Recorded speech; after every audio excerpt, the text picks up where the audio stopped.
Welcome to Motivational Humanity. You are not alone. There's a voice inside all of us. It whispers when we're scared, when we're tired, when life feels too heavy. Not today, maybe tomorrow. It convinces us that waiting is safer than trying, that excuses protect us from failure. But let me tell you this, excuses don't protect us. They imprison us. Today, I want to talk to you about living without excuses, about the courage to simply do it, even when it's messy, imperfect, or terrifying. Excuses are rarely what they seem. On the surface, they look practical, rational, even protective. We say, I don't have enough time, or I'm too tired today, or I'll start when the circumstances are better.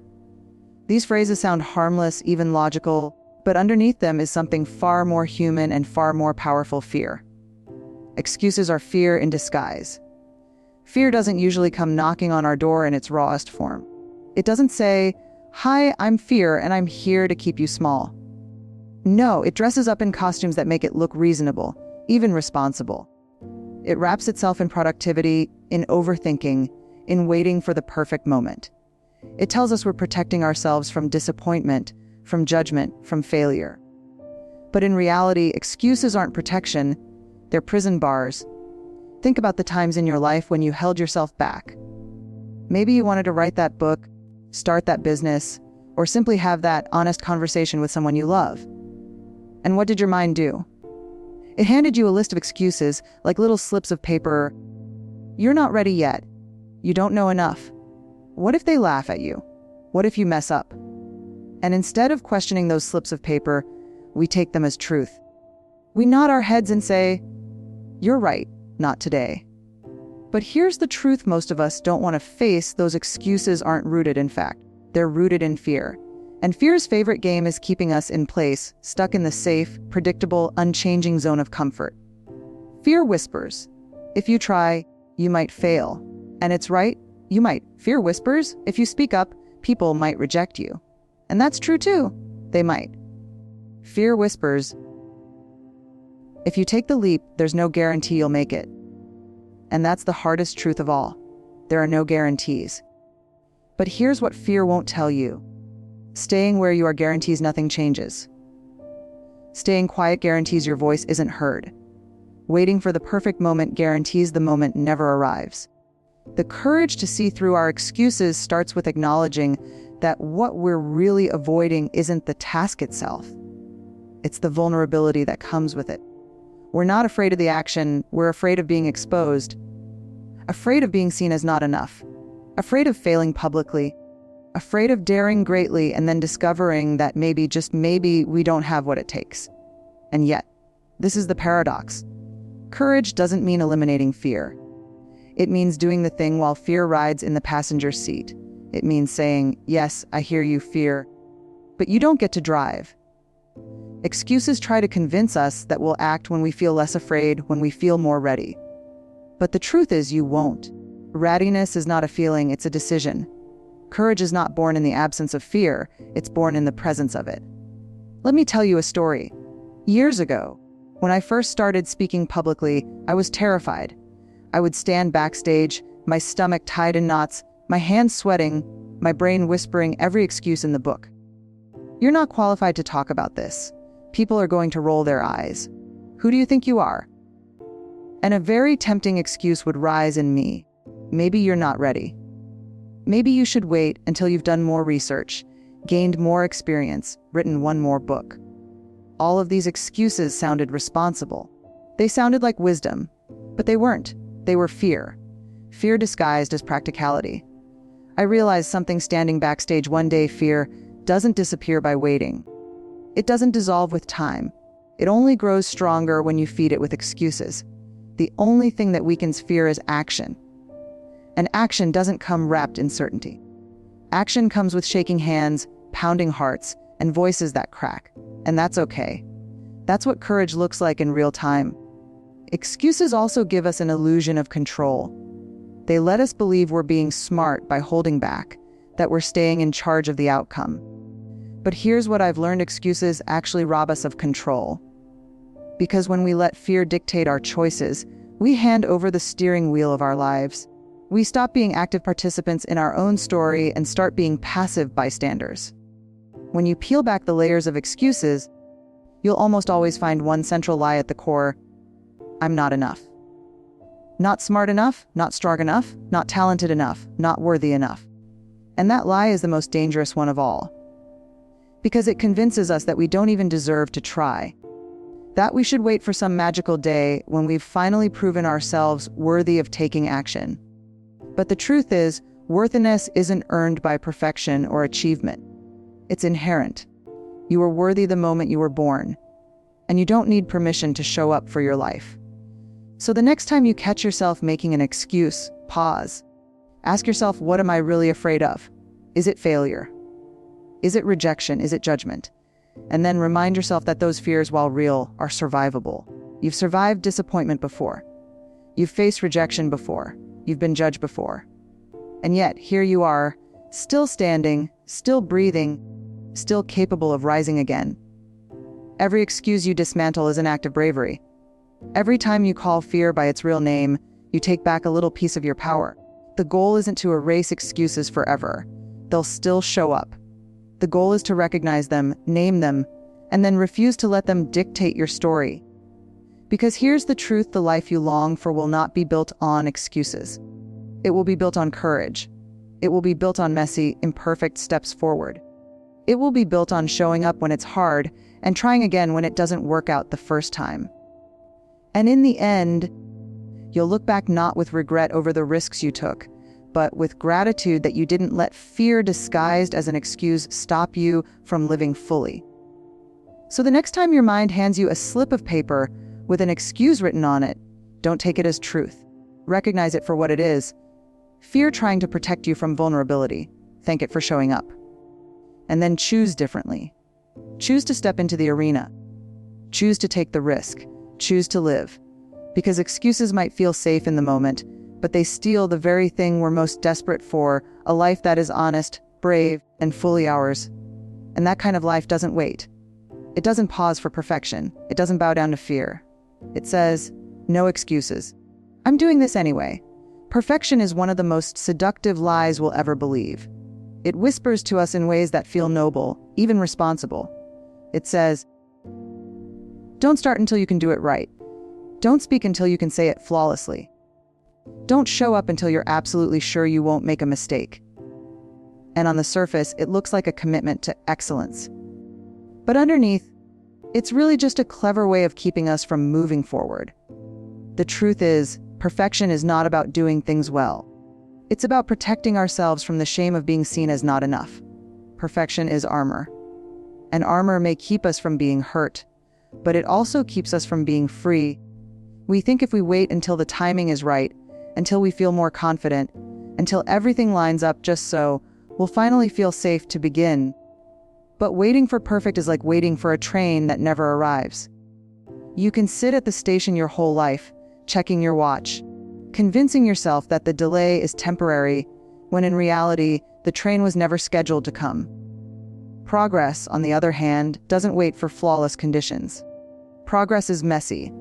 Progress is uncomfortable. Progress looks like showing up with trembling hands and shaky voices. It looks like getting it wrong, learning, adjusting, and trying again. Progress is about being willing to step into the unknown without having a guarantee. I remember once working on a manuscript. I had this vision in my head of how it was supposed to sound: perfect, polished, insightful. But the more I tried to make it perfect before I even wrote the first sentence, the more paralyzed I became. Days would pass, then weeks. I'd sit at my desk staring at a blank page, convincing myself that I was preparing, when really, I was hiding. Perfection told me, wait until you can say it without mistakes. Wait until it's brilliant from the start. And progress whispered, just write the messy draft. Just get it out. You can shape it later. I chose progress. I started writing, and what came out was imperfect. It was clumsy, awkward, filled with mistakes. But it was real. And you know what happened?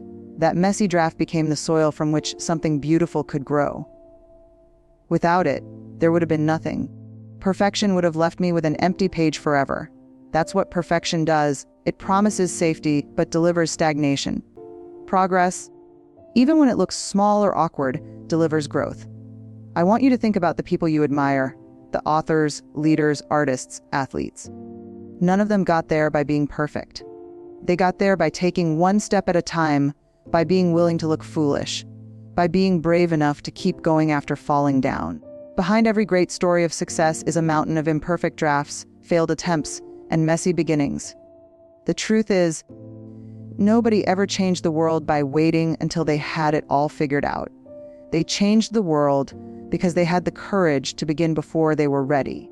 Perfection also tricks us into believing that mistakes disqualify us. But what if mistakes are actually the very thing that qualifies us? What if our flaws and failures are not signs we should quit, but proof that we are in the arena, daring greatly? Every misstep is not wasted. It's feedback, it's growth, it's wisdom. I think about my own children when they were learning to walk. They didn't wait until they could do it perfectly to take the first step. They stumbled, they fell, they wobbled. They fell down more times than they stood up. But they didn't say, well, this isn't perfect. I better wait until I can do it flawlessly. No, they kept moving, kept trying, kept laughing at their own falls. And one day, walking wasn't a struggle anymore. It was natural. What if we approached our own lives like that? What if instead of demanding perfection from ourselves, we gave ourselves the same grace we give children? What if we celebrated progress, even when it looked clumsy? Perfection says, don't start until it's flawless. Progress says, start now and grow along the way. Perfection says, failure is proof you're not good enough. Progress says, failure is proof you're learning. Think about it this way. Perfection is a destination that doesn't exist. It's like chasing the horizon. You can walk forever and never reach it. Progress is the footsteps you take today, the movement forward, however small. And those steps add up. One of the most freeing realizations we can have is this: imperfect action will take you places perfect intentions never will. You can have the most perfect plan in the world sitting in your mind, but if you never act on it, it's just a dream. A messy step forward will always beat the perfect plan that never leaves the notebook. And let me be honest here, perfection isn't just about fear of failure. Sometimes it's about fear of judgment. We're terrified of what people will think if they see us trying and not getting it right the first time. We worry they'll laugh, criticize, or whisper behind our backs. But here's the hard truth: people will judge you no matter what you do. You might as well let them judge you for showing up instead of hiding. Progress requires vulnerability. It requires the willingness to be seen in your unfinished, imperfect state. And that's hard because we want to control the narrative. We want to show the world only the polished version of ourselves. But life doesn't happen in the polished version. Life happens in the raw, unfiltered process of becoming. When we trade perfection for progress, something beautiful happens. We stop living for an illusion and start living for the journey. We start seeing beauty in the small wins, in the imperfect attempts, in the courage it takes to keep moving. And here's the irony: when we let go of perfection, we often end up doing our best work. Because perfection suffocates creativity, it stifles risk, it keeps us rigid and afraid. Progress, on the other hand, opens us up to experimentation, to possibility, to authenticity. And in that space, we often discover brilliance we never could have scripted in advance. So if you're waiting for the perfect moment, let me tell you, this is it. Not because everything is flawless, but because it's real. Life is happening right now, not someday. Your dreams don't need a perfect version of you. They need a brave, willing, imperfect version of you who's ready to take one small step today. The invitation is simple, but not easy. Choose progress. Choose the shaky voice, the awkward first draft, the stumble, the fall. Choose to keep moving even when you don't have it all figured out. Because at the end of your life, you won't look back and remember the moments when everything was perfect. You'll remember the moments when you were brave enough to begin. You'll remember the messy steps that turned into leaps. You'll remember the progress that carried you forward. Perfection is a cage. Progress is freedom. And freedom is always worth the risk. We've been taught to think of discipline as something harsh, something restrictive, something that steals joy. When many of us hear the word, we picture rules, punishments, or long, exhausting demands. But I want to offer you a different perspective. Discipline is not punishment. Discipline at its core is love in action. It's the way we choose to care for ourselves, to honor our values, and to build the lives we want instead of settling for the lives we stumble into. Excuses tell us to choose comfort right now. Discipline tells us to choose love for our future self. It's not about forcing ourselves into rigidity. It's about nurturing ourselves into growth. Discipline is saying, I matter too much to keep putting this off. My dreams matter too much to let them die in the shadows of comfort. Think of someone you love deeply, your child, your partner, your closest friend. When you love them, you don't give them everything they want in the moment. If your child wants to eat candy for every meal, you don't hand it over just to avoid the tantrum. You guide them toward what's better for them, even when it's uncomfortable. That's love. And in the same way, when we practice discipline with ourselves, we're not being cruel. We're saying, I love you too much to let you settle for less than what you're capable of. The lie we often believe is that discipline steals freedom. But in reality, it creates it. Without discipline, we become slaves to our impulses, to our excuses, to the fleeting moods of the moment. With discipline, we build structures that set us free. Free to create, free to grow, free to live aligned with who we want to be. I've had seasons in my life where I confused discipline with shame. I thought discipline meant punishing myself for not being enough, forcing myself into exhaustion, pushing beyond my limits to prove my worth. That's not discipline. That's self-criticism wearing the mask of achievement. Real discipline isn't rooted in shame, it's rooted in compassion. It's not about proving our value, it's about protecting our value. Let me give you an example. There was a time when I was writing a book under a deadline. Every part of me wanted to procrastinate. I wanted to binge, watch shows, scroll my phone, do anything but sit down and write. And if I let myself, I could have made excuses. I'm too tired. I'll do it tomorrow. I need to wait until inspiration strikes. But deep down, I knew those were lies. Inspiration wasn't going to knock on my door while I avoided the work. The only way forward was discipline, the choice to show up, even when it wasn't easy. So I set a schedule. I committed to writing for a certain number of hours each day. And here's what happened at first. It felt hard. Every cell in my body wanted to resist. But slowly, showing up every day became less of a battle and more of a rhythm. And in that rhythm, I discovered freedom. I discovered creativity flowing in ways I never could have found if I'd waited for the perfect moment. Discipline gave me the space to write, and writing gave me the joy I'd been craving. This is what I mean when I say discipline is love in action. Love is not always soft and easy. Sometimes love is tough, honest, and consistent. Love is showing up when it would be easier to walk away. And when you apply that kind of love to yourself, you start to trust yourself. You start to believe that you are someone who keeps promises to yourself. That trust builds confidence. And confidence builds courage. Here's something I've noticed. When we lack discipline, we often turn to shame. We beat ourselves up for not following through. We call ourselves lazy, weak, or undisciplined. But shame doesn't fuel discipline. In fact, it kills it. Shame says, you're not enough. Discipline says, you are worth the effort. And those two mindsets lead to entirely different outcomes. True discipline isn't about perfection. It's about consistency. It's not about never missing a day. It's about coming back the next day. It's not about doing it flawlessly. It's about doing it faithfully. And in that faithfulness, in that daily showing up, transformation happens. I want you to think of one dream or goal you've been holding in your heart. Maybe it's writing, maybe it's health, maybe it's starting something new. Ask yourself, what would it look like to practice discipline as love here? Not punishment, not shame, but love. What would it look like to choose your future joy over your current comfort? The truth is, excuses give us a short-term reward. They let us relax, avoid discomfort, feel safe for the moment. But discipline gives us a long-term reward. It builds something lasting. It's like planting a seed. You won't see the fruit immediately, but with consistent watering, it grows into something beautiful. I think about the people who inspire me most.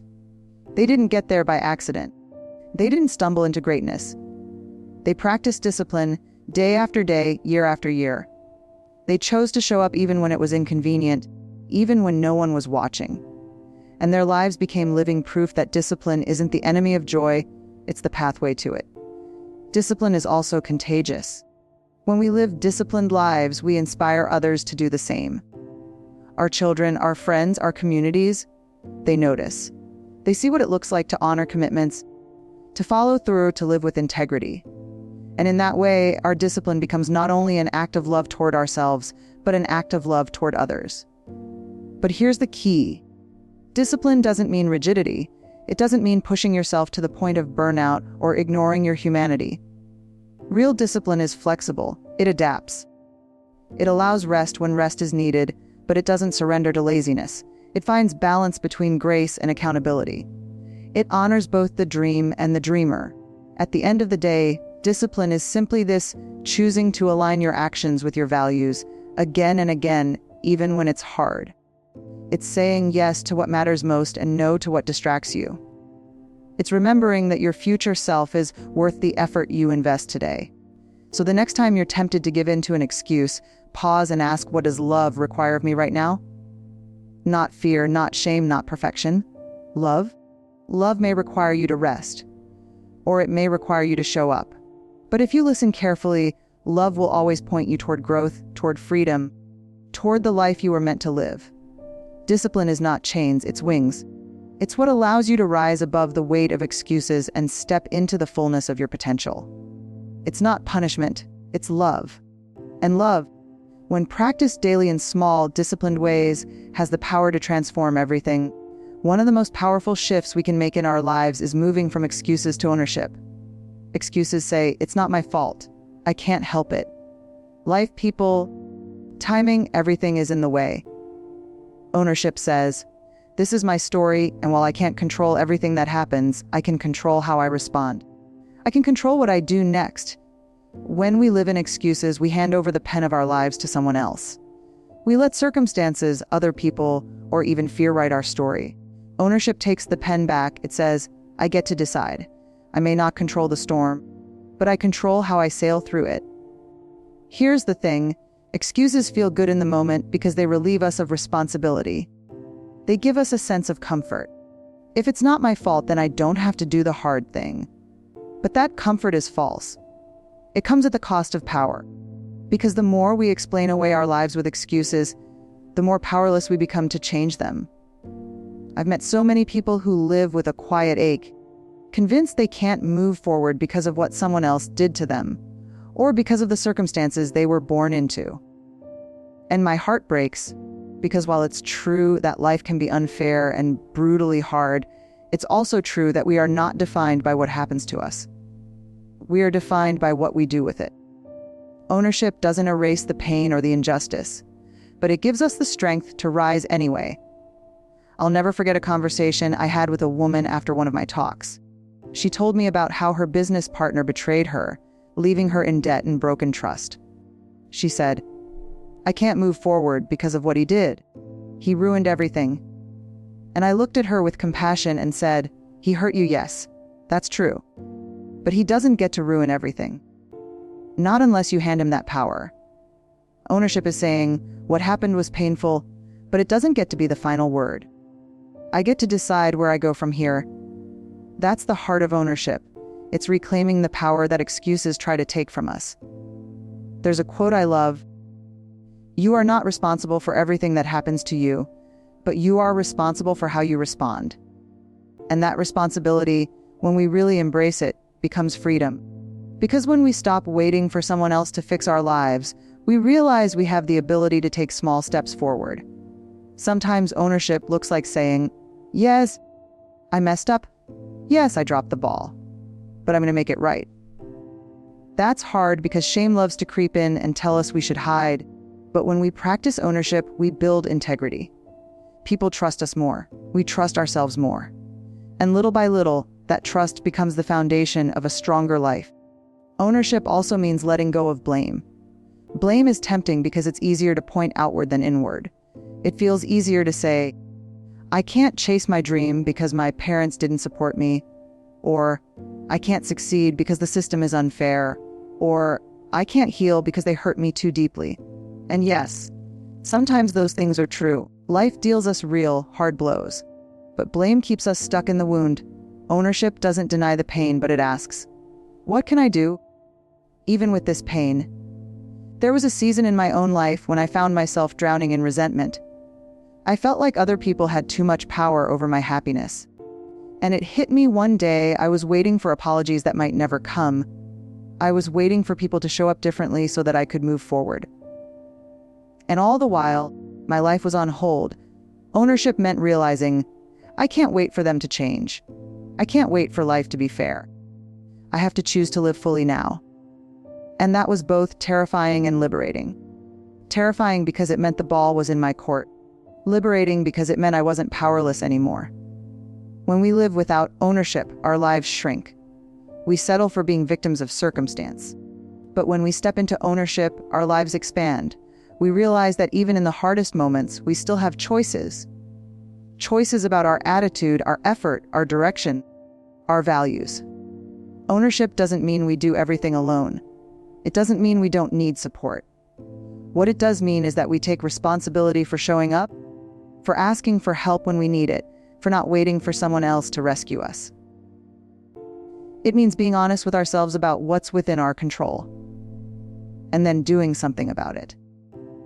Here's what I've learned: when you take ownership of your life, you start to feel proud. Not proud in an arrogant way, but in a grounded, peaceful way. Proud because you know you're not hiding anymore. Proud because you're living aligned with your values. Proud because even when it's hard, you're still showing up. And that kind of ownership is magnetic. People are drawn to those who own their story. It's not perfection they're drawn to, it's authenticity. They see someone who refuses to live in excuses, and it inspires them to do the same. I want you to imagine your life 5 years from now. Do you want to look back and say, I never tried because life was unfair? Because people didn't support me, because things were too hard? Or do you want to look back and say, life was unfair. People didn't always support me. Things were hard, but I showed up anyway. I took ownership anyway. I built something beautiful out of the broken pieces. Because that second version, that's resilience. That's courage. That's living. So ask yourself, where am I still living in excuses? Where am I giving away my power? And what would ownership look like in this area of my life? It doesn't have to be dramatic. Ownership can start small. It can be as simple as saying, I didn't follow through yesterday, but today I will. Or, I can't control what they did, but I can control how I treat myself now. The small acts of ownership build into powerful transformations. Because every time you take responsibility for your choices, you're reinforcing the truth that you are not helpless, you are capable. You are strong. You are the author of your story. Excuses keep you stuck. Ownership sets you free. And freedom is worth every ounce of courage it takes. We live in a world that tells us to wait until we feel ready, until we feel confident, until everything inside us is aligned perfectly before we take action. But here's the truth: confidence is not a prerequisite for courage. Confidence is the result of courage. Action builds confidence, not the other way around. We often mistake planning and preparation for real progress. We sit with our dreams, rehearse them in our minds, and convince ourselves that we're getting ready. And in the short term, it feels safe. But waiting for confidence before acting is like waiting for the wind to change while standing still on a dock. Nothing moves, nothing grows, nothing changes. The first step toward building confidence is to start. Even if you don't feel ready, even if your hands shake, even if your heart pounds, even if your voice wavers. Because every time you act, even imperfectly, you prove to yourself that you can. Every small act of courage is a deposit in your self-trust bank account. And over time, those deposits add up into a reservoir of confidence that no one can take away. I remember when I first started speaking publicly, I wasn't confident. I was terrified. My palms sweated, my voice quivered, and my mind raced with thoughts of every possible mistake I could make. But I took action anyway. I stepped into the room, faced the audience, and began speaking. And something amazing happened as I kept showing up. I discovered that confidence didn't come first. It came through doing. It came through the act of stepping into the arena time and time again. This is an important truth. Confidence is not a magical feeling that appears before action. Confidence is forged in the fires of experience. It's built by showing up, failing, adjusting, and showing up again. Every act of courage, no matter how small, is evidence that you are capable. And that evidence builds confidence more powerfully than any pep talk, book, or motivational quote ever could. Many of us are waiting for an internal green light. We think, once I feel confident, I'll speak up. Once I feel confident, I'll start that project. Once I feel confident, I'll take the risk. But that green light doesn't exist in the way we imagine. Feeling ready comes from doing. Confidence grows in the doing, not the planning. Let me tell you a story. Years ago, I decided to take on a new speaking engagement in front of an audience much larger than I had ever addressed before. I was anxious, terrified even. My mind kept telling me, "You're not experienced enough. You're not ready. What if you fail?" And yet, I chose to act anyway. I prepared, I practiced, I took the stage. And though I stumbled a few times, I finished. And when I finished, I realized something profound. The act of showing up had given me confidence I didn't have before. The experience itself became the teacher. Confidence isn't a feeling, it's a byproduct of courage and action. And when we rely on feelings to dictate our actions, we give our power away. We wait for validation, reassurance, or some internal approval that may never come. But when we act despite fear, doubt, or uncertainty, we reclaim our power. This principle applies to every area of life. Want to start that business? Don't wait until you feel confident. You'll never feel completely ready. Want to have a difficult conversation with someone you care about? Don't wait for courage to arrive. It arrives when you step into the conversation. Want to pursue a dream, a passion, or a change? Don't wait for certainty. It arrives with action. Action is also the antidote to overthinking. Overthinking can make us feel like we're being careful and responsible, but often it's just fear disguised as analysis. When we act, we break free from the paralysis that keeps us stuck. Action moves us forward, even when the path isn't perfectly clear. And every forward step, no matter how small, builds trust in ourselves and in our ability to handle life as it comes. I think about the people I admire most. Not the ones who seemed fearless, but the ones who kept moving despite fear. They didn't wait for confidence to arrive on their doorstep. They got it by acting, by taking risks, by stepping into life even when they felt vulnerable, unsure, and exposed. And over time, those small acts of courage accumulated into a deep, unshackable confidence. Another truth about action is that it creates momentum. Confidence grows when we see ourselves succeeding, even in small ways. When we take one step, then another, and another, we start to internalize the truth that we are capable of handling challenges. That momentum, that proof of our own resilience, is far more powerful than any temporary burst of motivation. And here's the beauty: taking action doesn't require perfection. You don't need all the answers. You don't need the perfect plan. You just need to start. The first step is never perfect. The first step is almost always messy. But it's still the step that begins the journey. And every subsequent step, fueled by the lessons of the last, builds the confidence you imagined you needed from the start. It's also important to remember that failure is part of the process. Taking action does not guarantee success on the first try, and that's okay. Each time we try and stumble, we learn.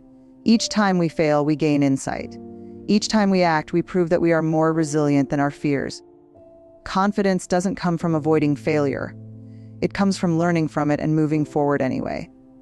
So if you're waiting to feel ready, to feel confident, to feel brave, I want to challenge that waiting. Step forward anyway. Take one small action today, even if your heart is pounding, even if your hands shake, even if you're unsure. Because that action will teach you what confidence can't: that you are capable, that you are strong, and that you can handle more than you ever imagined. Confidence isn't built in comfort zones. It's built in the messy, uncomfortable, sometimes terrifying space of trying. It's built in showing up when no one is watching. It's built in making decisions, taking risks, and trusting yourself enough to keep going. And here's the final truth: the more you act, the more you trust yourself. The more you trust yourself, the more confidence grows. It's a cycle that begins with one small, brave step. You don't need confidence to start, but you do need to start to gain confidence. So the next time you hesitate, the next time fear tells you to wait until you're ready, remember this: courage precedes confidence. Action precedes feeling prepared. Showing up is the first and most important step. And with each step, you are building the life, the self-trust, and the confidence that you thought you had to wait for. Your confidence isn't waiting for you at the finish line. It is created moment by moment by your willingness to act. So take the step, take the next one, keep going. And as you do, you'll find that confidence was inside you all along. It was just waiting for you to move forward. So here's the challenge. The next time that little voice whispers an excuse, recognize it for what it is: fear, perfectionism, or self-doubt. And then choose differently. Choose courage over comfort. Choose progress over perfection. Choose action over excuses. Because your dreams don't need a perfect plan. They need a brave you. No excuses. Just do it.